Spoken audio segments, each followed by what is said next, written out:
There are three recurring themes on which fashion plays eternal variations. Broadly speaking, the waist, the bust, and the legs.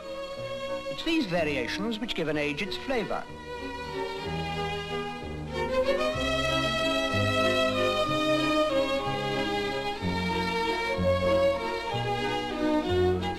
It's a well-known fact, for instance, that the Edwardian lady had no legs, or indeed neck, but she was well compensated in other directions.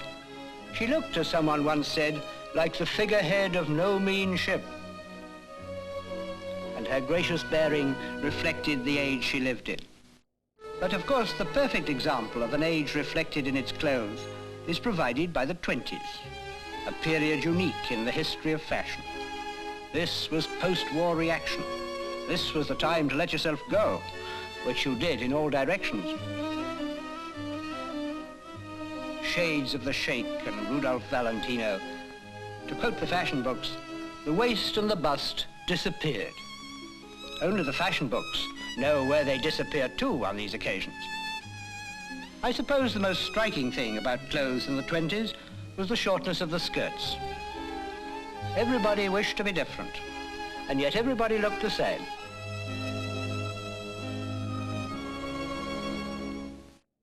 The 30s too had their own peculiar flavour. Not so obvious as the 20s, but quite distinct to the studious eye. It's not generally realised, for example, that the evening dress of the 30s was designed to be appreciated solely from the back. Now the excesses of the 20s were no more. Here, as in politics, the party was over, and it was time to be adult and sensible. And the time-honoured way of showing that you're a big girl now is to put your dress down. But if clothes were fairly sensible in the 30s, hats were a little mad. It didn't seem to matter what you put on your head, so long as it was rather striking, very small, and poked forward over one eye. Unfortunately for English traffic, it was the wrong eye.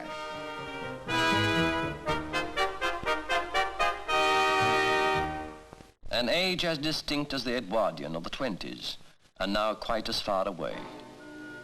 Perhaps their death knell was struck when the nation heard of King George's death.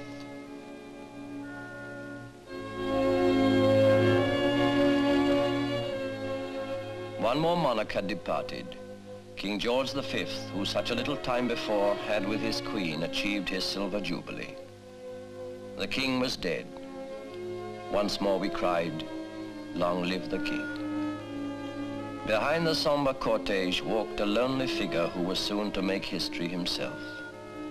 He whom we saw as a fair young prince was now our king. Then, like an omen of events to come, the crystal palace crashed in flames.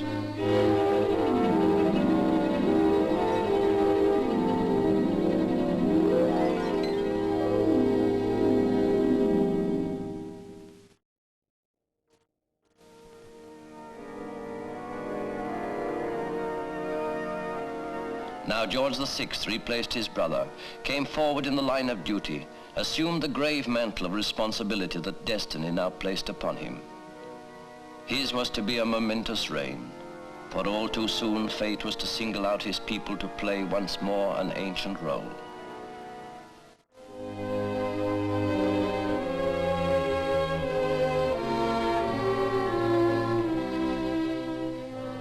These were the years of conscience stirring, of secret workings in a nation's heart. These were the years they said were shameful. It may be history, after all, will say there must have been some silent preparation in the spirit, some putting away of childish things that, in its proper season, moved us on to reach our finest hour.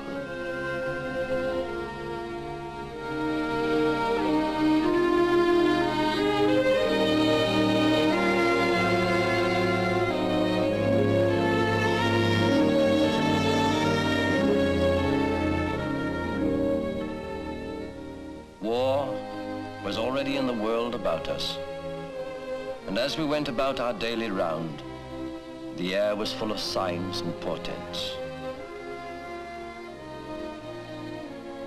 We knew that evil was abroad once more, knew too that soon the day of reckoning must come, for way beneath our wistful dreams of peace, there were ancestral voices prophesying war.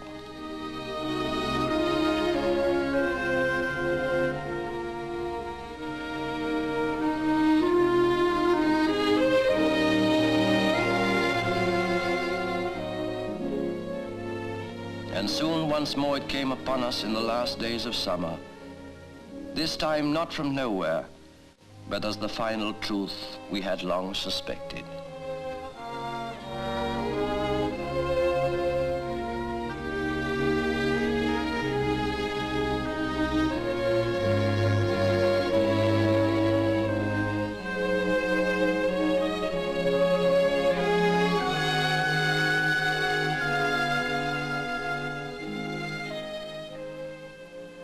So there it was. We'd seen it coming, but when it came, nothing seemed to happen. We all carried our gas masks like conscientious citizens. Then after a time, we got a bit self-conscious about it and used them to carry our sandwiches. We heard the siren that first Sunday morning, but it turned out to be a false alarm. And after a few months, we began to think the same of the whole war. At home, you probably found yourself in A.R.P, nicely bedded down for the winter. No, thank you, Mrs. Mop. Please don't disturb my cogitation. I won't, sir, but I do need doing. Yes, I do. Well, why do you always come in when I'm meditating? I can do you, sir, whatever you're up to. Oh, that you can. Well, I don't wish to be done today, Mrs. Mop. Can't I always stone your ass, sir? No, and you can't pumice stone me pelmet either.